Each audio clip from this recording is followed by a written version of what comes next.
Hi VoroMotors, I'm sending you this video of what the locking mechanism looks like after it broke. So there's that. Here's the piece.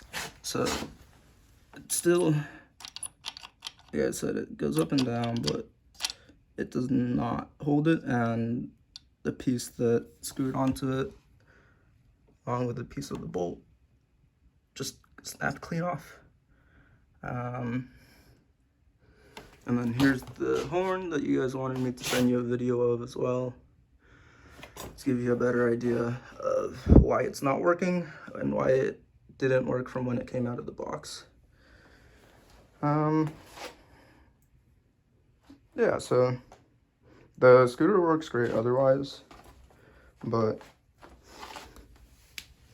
this was definitely very scary, especially since I was on the road and there were other cars around. Luckily, I was able to keep the scooter from folding in on itself. And also, the locking pin is gone. I think that's about it. That needs to be replaced. Yeah, just so you guys have a better look of it. You get a different angle. Let's see.